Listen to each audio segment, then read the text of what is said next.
I've been watching this discourse around this woman's story around God saving her marriage. I'm going to speak candidly to you for a second. I'm going to talk about my book because I want you to understand why I wrote this. So I'm putting it in context a little bit right now. My hair looks a mess, but I had to get this out. The reason I'm so good right now, the reason I'm so blessed right now, the reason my life is so abundantly more than because I got divorced. Now, I don't want people to get me wrong and think that I am an advocate for divorce. I have told you many times on this app, please go back to my videos and look at them again and again and again. I am a person who believes in covenant for real. I know the Lord for real. He knows my first and my last name. I am fearfully and wonderfully made by the Lord Almighty himself. I was a Sunday school teacher since my baby was on my hip to now when my daughter was a Sunday school teacher and served in children's church. That's how long I have been doing this work. I know what it feels like to be out of the will of God. I know what it feels like to be out in the cold and not have anyone in your corner.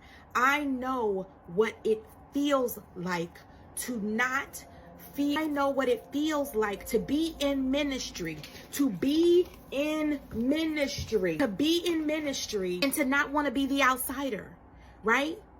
My cheating husband was a church musician, a drummer. He sat up there every Sunday just looking good, shining and glistening. And as I watched him, so did other women. Okay? Do not let the enemy make you believe you are less than. Do not let the enemy make you believe that you are more everything the Lord has for you. The reason I wrote this lovely little journal for women like you. I hope you watch this video, baby. I'm not saying you need to get divorced, but what I'm telling you is that on the other side of divorce,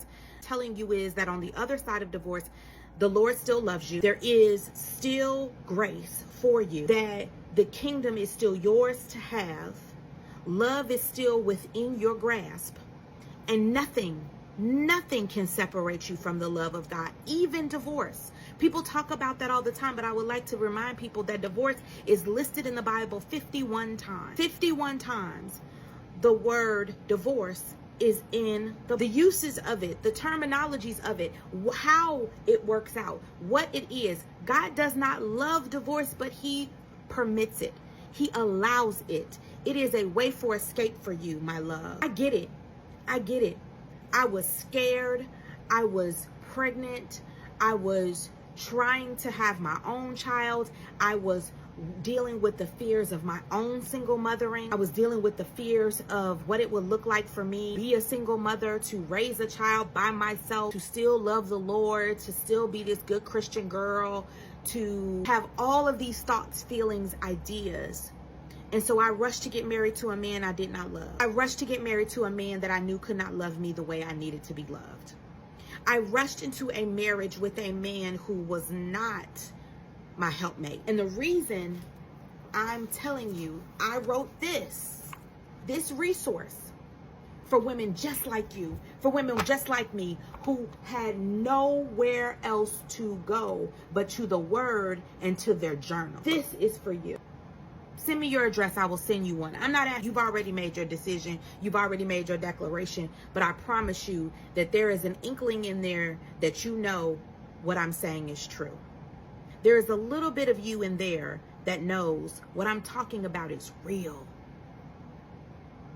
I know the lure of being someone's wife is so powerful that you would do anything to keep it because you want to be validated by that man and his connections, or that man and his words, and that man and his love. But I'm gonna tell you something my grandmother used to tell me. She said, do not carry your hopes and dreams between somebody else's legs.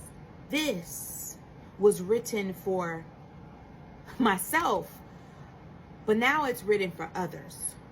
Because I need women to know that they can still have a prayer life, they can still be effective, they can still be fervently committed to the Lord and still be divorced. I hope that helps.